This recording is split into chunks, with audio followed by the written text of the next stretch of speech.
warahmatullahi wabarakatuh. Nama bentang Ita Zulaika binti Muhammad Nazirun. Saya daripada Uni B5 dan pesyarah pendidik saya adalah Dr. Hajah Nur Aziah binti Abdul Aziz. Baiklah, tajuk pembentangan saya pada hari ini adalah percampuran bahasa Siam dalam komunikasi murid Melayu sekolah rendah, satu kajian kes. Sebelum tu, saya ucapkan selamat datang kepada panel kita, Dr. Nur Anita binti Maisa dan Puan Rozita binti Umar. Baiklah. Nur Anita? Haji Umar. Ya?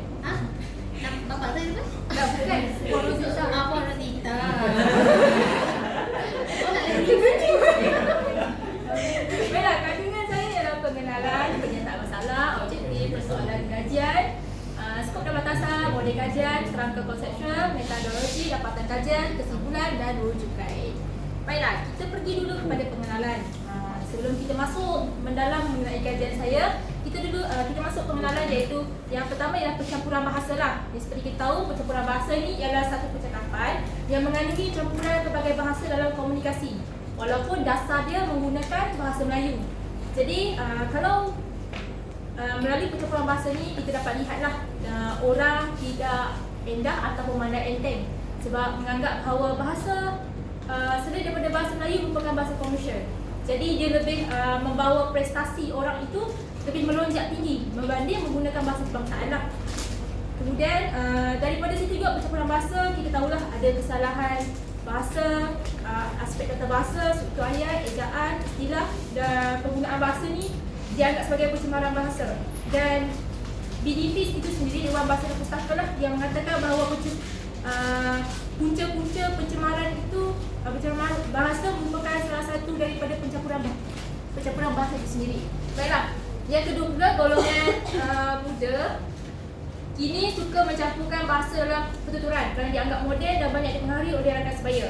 Ini kita boleh lihat daripada trend-trend terkini lah, daripada perkara yang paling ketara ialah dalam penyampaian media sosial. Contohnya, kita menggunakan media sosial seperti Twitter, Instagram. Kalau kita lihat dia menggunakan pencampuran bahasa, di situ kita dah tahu dah kalau orang yang menggunakan pencampuran ni, contohnya menggunakan bahasa Inggeris dan bahasa Melayu, dia dianggap sebagai orang yang ada educated atau orang berpelajaran. Begitulah. Jadi kalau kita lihat dalam penyampaian media sosial, kalau alam maya contohnya penyampaian radio, tengok sendiri pun kita dah faham dia menggunakan bahasa yang bahasa pasar, bahasa campur, selanga dan sebagainya. Itulah kita punya dianggap sebagai model lah. Yang ketiga ialah masalah. Ini menyebabkan kurangnya penguasaan bahasa Melayu dan ketidakyakinan dalam menggunakan bahasa kebangsaan. Sebab apa? Pencampuran bahasa dianggap sebagai mudah. Jadi mereka, bagi orang yang tidak faham, mereka ambil jalan pintas lah untuk menggunakan bahasa yang dianggap sebagai bahasa pintas ni. Okey. Penyataan masalah. Okey. Disebabkan daripada pengenalan tersebut, saya mengemukakan beberapa penyataan masalah lah. Saya mencari penyataan masalah. Contohnya yang pertama ialah kita tengok Nahli Damayanti 2011, dia mengatakan bahawa bahasa merupakan satu identiti kepada individu. Jadi termasuklah masalah pengaruh atau faktor yang menyebabkan berlakunya pencampuran bahasa seperti pencampuran bahasa dengan etnik. Okey, bagi penyataan masalah yang pertama iaitu kelompok yang sama. Daripada Nani Damayanti tadi, dia cakap daripada kelompok etnik kan. Jadi bila dalam kelompok etnik, masalahnya ialah dia memiliki lawan penutur yang sama dengannya. Maksudnya orang tu menggunakan bahasa tersebut, orang itu menggunakan bahasa tersebut. Jadi siapa je nak menggunakan bahasa yang betul. Jadi dia berada dalam kelompok yang sama dan tidak keluar daripada kelompok tersebut. Okey, yang kedua ialah bahasa serumpun lah. Seperti kita tahu, bahasa serumpun ni dia bahasa bunyi atau lambang yang seakan-akan sama maksud dengan sebutan. Contohnya, kita menggunakan perkataan Siam yang saya dapat ialah sami, somi, suami. Jadi somi kita dah tahu, somi itu maksudnya suami lah. Jadi daripada situ pun kita dah faham dah, oh bahasa serumpun. Jadi dia menggunakan bahasa yang sama menyebabkan kekeliruan bahasa, iaitu tidak boleh membezakan bunyi atau sebutan yang betul.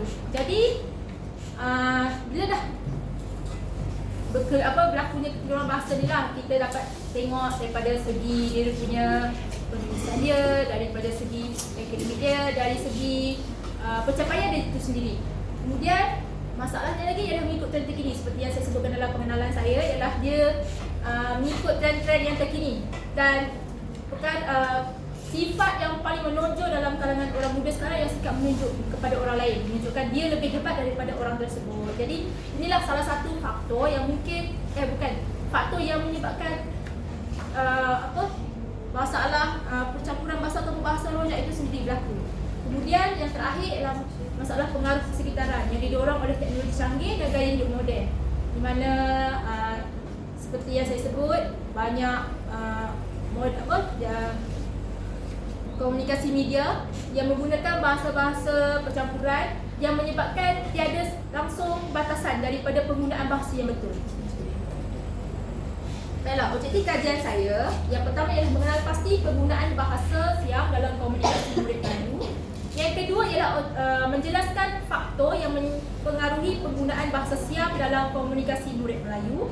Dan yang ketiga ialah membincangkan kesan bahasa Siam yang dapat mempengaruhi prestasi akademik. Baiklah.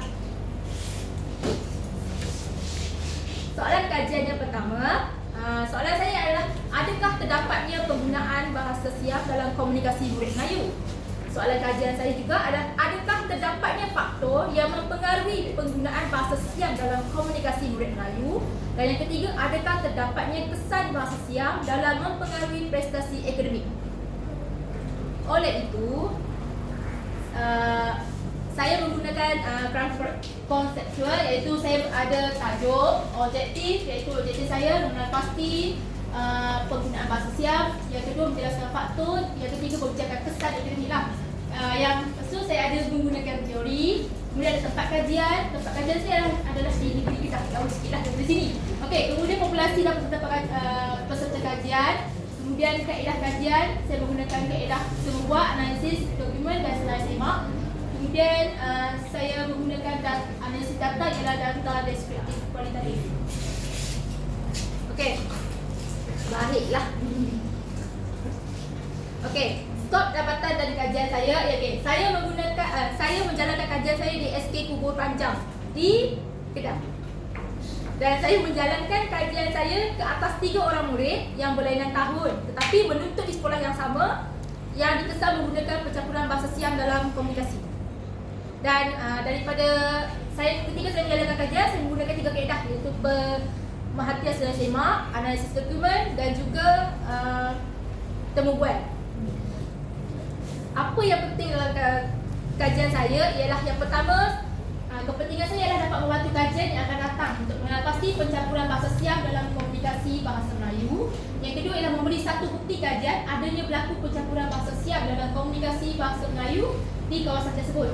Kemudian dapat diketahui bahawa masalah isu pencampuran bahasa seiring dengan perkembangan teknologi. Jadi kepentingan kajian ini saya membinakan kepentingan kajian saya sebab kajian-kajian sebelum ini hanya menggunakan pencampuran bahasa rojak, yang selalu kalau kita baca jurnal-jurnalnya adalah pencampuran bahasa rojak Inggeris dan juga Cina, India dan lain-lain lah. Jadi bahasa Siam ni kurang lah sebab populasi untuk orang menggunakan bahasa Siam memang sedikit lah ataupun kecil. Jadi tinjauan literaturnya, okey, dalam tinjauan literatur saya memetiklah beberapa tokoh yang mengeluarkan kenyataan ataupun mengatakan mengenai isu bahasa ni. Yang pertama ialah Ibrahim Majid 2020 yang mengatakan isu yang sering dibangkitkan ialah isu bahasa, memandangkan bahasa mempunyai banyak fungsi dalam perkembangan budaya mengikut keperluan. Kerana kalau kita tahu bahasa rojak ni, orang sekarang akan menganggap dia sebagai bahasa kreatif kerana mudah untuk menyampaikan mesej yang diungkapkan.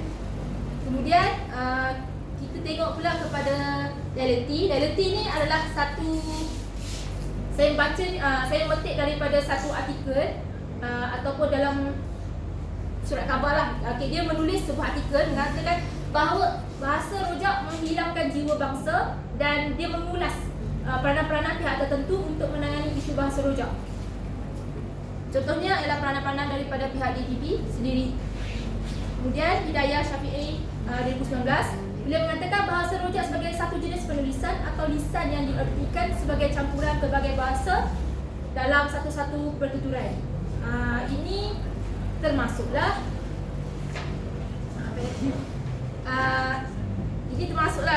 juga dibagi tahu kata bahasa rojak ni dapat lihatlah daripada segi pembacaan, daripada segi penulisannya sendirilah. Jadi Hidayah Syafi'i juga dia kata beliau adalah mengulas sedikit mengenai kata bahasa rojak ni semakin parah bila wujudnya medium-medium yang menyebabkan penutur itu sendiri menulis secara bebas, mengikut gaya bahasanya sendiri. Jadi dia ada batasan lah, kita kata kan. Jadi yang terakhir ialah Awang Sarian 2021. Beliau mengatakan kesan buruk bahasa rojak adalah mudah mempengaruhi masyarakat bila kerap digunakan secara meluas dalam perhubungan rasmi dan jaringan maya. Ini termasuklah jaringan maya kini yang semakin maju. Kalau kita tahu maya adalah daripada bukan fizikal lah, ya. Baiklah. Teori yang saya gunakan dalam kajian ini, yang pertama ialah teori monitor, iaitu Stephen Diffusion, yang mengatakan pembelajaran bahasa kedua bagi mengkaji proses yang berlakulah semasa pemerolehan dan pembelajaran bahasa kedua. Okey, dalam teori monitor ni juga, apa yang saya nak jelaskan ialah teori monitor ni lebih kepada dia teori yang komprehensif lah, untuk dia nak melibatkan penutur tu semasa pembelajaran. Iaitu dia nak tengok monitor ni sebagai satu kawalan lah, di mana dia nak tengok daripada segi pengalaman penutur tu sendiri. Jadi daripada segi pengalaman penutur tu, dia nak tengok daripada tu penutur itu faham ke tidak apakah bahasa atau input yang yang dia keluarkan daripada pertuturan dia itu sendiri.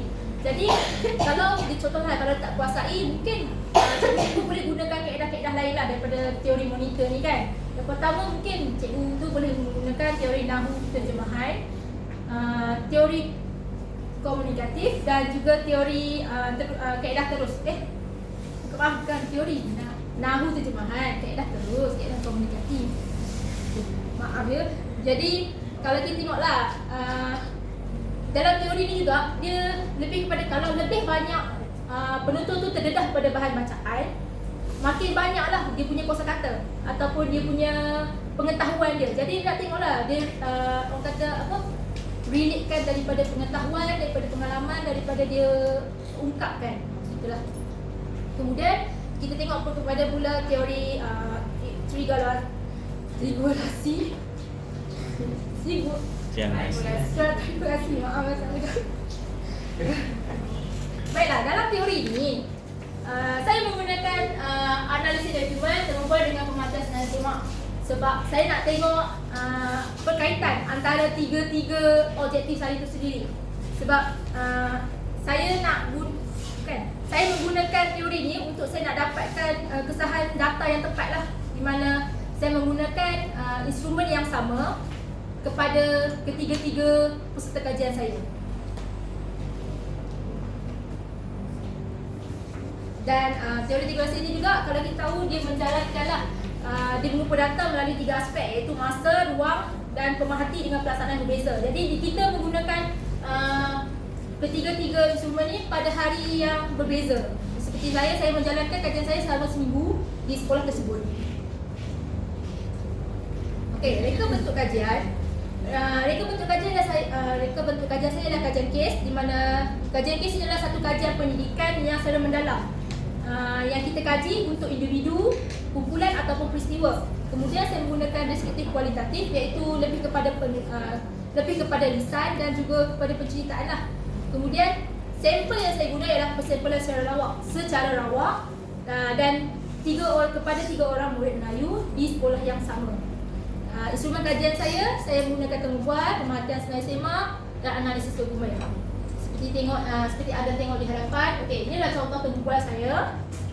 Saya akan tanya apakah permainan online yang dimiliki, tapi saya asingkan mengikut tema tertentu. Kemudian saya buat pemerhatian senar semak, di mana saya buat pemerhatian, saya berasingkan kepada peserta kajian saya.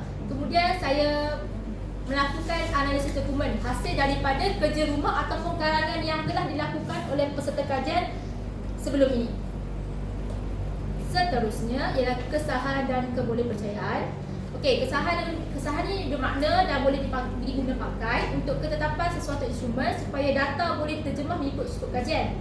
Dan juga saya membina instrumen berdasarkan skop kajian lah. Dan saya punya instrumen saya telah merujuk pakar dalam membina instrumen supaya tidak berlakunya percanggahan ataupun kekeliruan dalam instrumen saya sendiri. Dan setelah saya membina dan mendapatkan bantuan ataupun mendapatkan bimbingan, saya akan mendapat kesahan lah. Dan saya dapat kesahan daripada Dr. Hajjah Nur Azhar binti Abdul Aziz. Okey, prosedur pengumpulan data ialah yang pertama, perbincangan bersama penyelia. Dan seperti ada tahu, kalau kita nak kumpul data, mestilah kita kena jumpa dulu kan penyelia. Kita bincang dahulu, kemudian kita tahu latar belakang kajian kita nak kaji apa yang perlu kita kaji di situ. Kemudian kita menyediakan kertas cadangan untuk kita tahu prosedur-prosedur apa yang perlu kita lakukan. Kemudian kita menyediakan instrumen kajian. Dan yang terakhirlah mengumpul dan menganalisis data sebenar setelah setelah melaksanakan semua prosedur dan daripada kesahanlah daripada instrumen kita tu. Baiklah, prosedur penganalisan data. Okey, yang pertama ialah analisis deskriptif. Saya gunakan analisis dokumen lah, di mana contohnya saya bagi di sini. Ini adalah untuk dapatan saya yang ketiga, di mana dapatan yang ketiga ni untuk PK3. Dia tulislah dia punya analisis dokumen kerja rumah dia tu. Okey, saya tengok ada tak perkataan kesalahan tata bahasa. Jadi saya bulatkan ataupun saya highlightkan lah untuk saya nak analisis apa yang sebenarnya masalah daripada peserta kajian tu. Kemudian ada analisis kualitatif, iaitu saya analisis daripada tembubuan dan pemahatan senarai semak. Jadi saya tengoklah daripada tembubuan tu, saya buatkan satu skrip balik di mana dia apa yang dia cakap saya tuliskan balik dan saya keluarkan apakah yang tema ataupun perkara-perkara yang hendak saya kaji. Okey, dalam dapatan dan perbincangan kajian, okey, yang pertama ialah saya mengambil 3 orang. Jadi umur untuk profil responden saya adalah lelaki dan perempuan, iaitu perempuan berumur 11 tahun, lelaki umur 11 tahun dan 12 tahun. Saya tidak mengambil tahun yang semua sama dan satu kelas yang sama, kerana saya nak tengok daripada perbezaan lah, daripada orang kata perbezaan daripada dia punya dapatan tu sendiri, iaitu mempengaruhi kawan-kawan dia ataupun tidak. Sebab saya punya faktor-faktor saya mengkaji daripada 4 faktor. Okey, kita tengok daripada hasil dapatan objektif pertama, iaitu mengenal pasti penggunaan bahasa Siam dalam komunikasi murid Melayu. Okey, bagi PK1, PK2 dan PK3, saya mendapati PK1 menggunakan 6. Bila saya buat pemerhatian secara random lah dan spontan, dia menggunakan 6 bahasa Siam dalam percakapannya. Dan PK2 pula menggunakan 1, manakala PK3 menggunakan 5. Untuk item ini pula, ini adalah item senarai semak, di mana senarai semak 1 sampai 6, saya mendapati bahawa penggunaan bahasa Siam tu 100% tertinggi lah untuk PK1. Manakala PK2 hanya menggunakan sebanyak 16.6%, manakala PK3 pula hanya sederhana saja, iaitu 66.6% untuk penggunaan bahasa Siam. Jadi terbuktilah bahawa terdapatnya penggunaan bahasa Siam dalam komunikasi murid Melayu di sekolah tersebut. Jadi inilah contoh dapatan saya senaraikan, iaitu kalau kita tengok di sini PK1, PK2 dan PK3. Okey, inilah contoh dapatan senarai semak saya bila saya catatkan, iaitu dia ada menggunakan ataupun tidak, dan apakah bahasa-bahasa ataupun perkataan yang digunakan. Okey, untuk dapatan yang kedua pula, hasil dapat objektif saya ialah menjelaskan faktor yang mempengaruhi penggunaan bahasa Siam dalam komunikasi murid Melayu. Jadi saya nak tengok faktor, saya mengkaji pada 4 faktor, iaitu yang pertama ialah persekitaran, yang kedua ialah rakan, yang ketiga ialah ibu bapa, dan yang keempat ialah pengaruh pada internet. Jadi bila saya menggunakan senarai semak, itu item 1 sampai 4, saya mendapatilah PK1 lah memang terbuktilah daripada objektif 1, dia memang paling tertinggi lah dalam menggunakan Method yang gunakan pendapat jabatan itu. saya gunakan terbubuh dengan senarai semak. Puas dan semak. Okay, kalau kita tengok dia ada Tadi pun makan ya, makan dengan semak. Okay, kalau kita tengok PK2 yang terendah lah. Bila saya temu bual ibu dia, saya temu bual jiran dia semua, saya mendapati PK2 ni dia walaupun kat rumah dia menggunakan bahasa Siam, tapi lebih kepada penggunaan bahasa Melayu. Sebab mak dia orang Thailand, tapi tak boleh nak bercakap Siam bila dah bercampur dengan orang Melayu. Dan saya boleh mendapati satu je bahasa, perkataan Siam yang digunakan itu kin. Kin maksudnya makan lah. Jadi bila disebut kin, itu makan. Sebab dia menggunakan bahasa tu dengan kawan-kawan dia. Kalau kat rumah memang 100% menggunakan bahasa Melayu. Okay, sebab tu kita tengok, okay, dapat hasil semak. Okay. Oh, apa? Dia tak baca ya. Okay, ini adalah temu bual saya. Contoh temu bual. Okay, objektif yang ketiga ialah membincangkan kesan bahasa Siam yang dapat mempengaruhi prestasi akademik. Okey, dalam objektif ketiga ni saya menggunakan analisis dokumen. Iaitu yang pertama ialah kesalahan ejaan, kesalahan penggunaan huruf besar, kesalahan tata bahasa, pengaruh dialek dan kesalahan struktur ayat.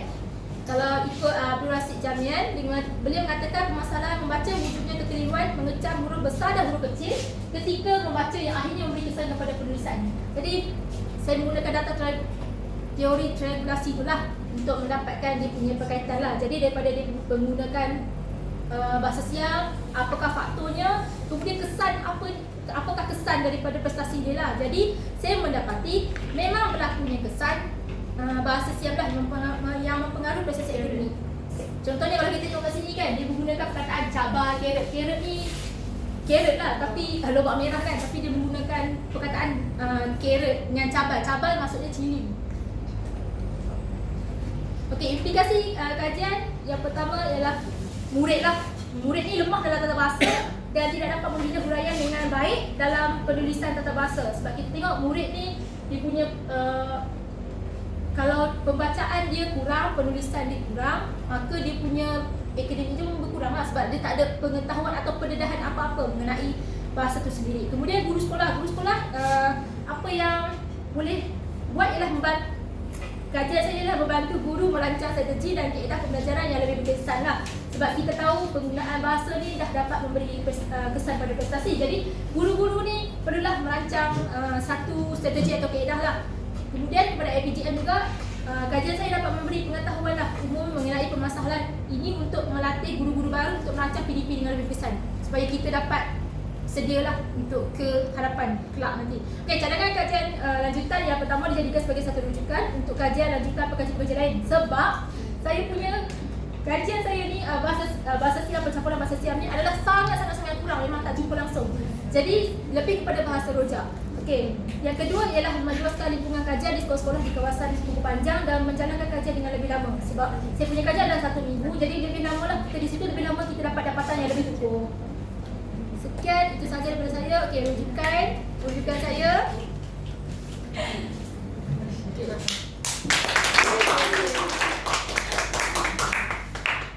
Bahasa Siam terima kasih tadi apa? Kak Chai.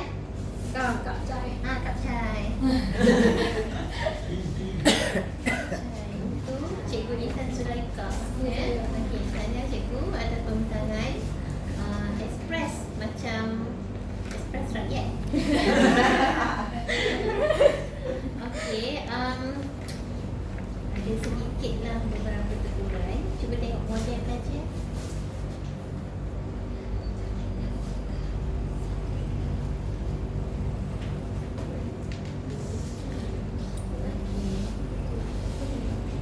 Saya nak tanya cikgu, kita ada model kajian teori triangulasi ke? Ada. Itu metod ke model kajian? Kaedah kan? Metod. Itu yang nama metodologi ya. Teorinya ialah teori monitor. Teori monitor tu ialah salah satu teori pembelajaran bahasa kedua bagi mempelajari proses yang berlaku semasa pemilihan dan pembelajaran bahasa kedua. Jadi cikgu nak sentuh tentang penyerapan bahasa Siam semasa berlangsungnya pedagogi bahasa Melayu. Ya, kan? betul. Okey. Yang tu yang nanti cikgu boleh murnikan, kita tak ada teori triangulasi. Itu ialah metodologi ya. Pakai. Kemudian tengok bahagian kesahan dan kebolehpercayaan. Okey.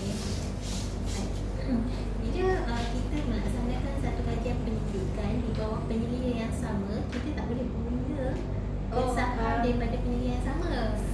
Saya ada isu sebenarnya. Ya, cuba jelaskan apa isu dia. Okey. Sebenarnya saya punya supervisor saya bukan Nazia.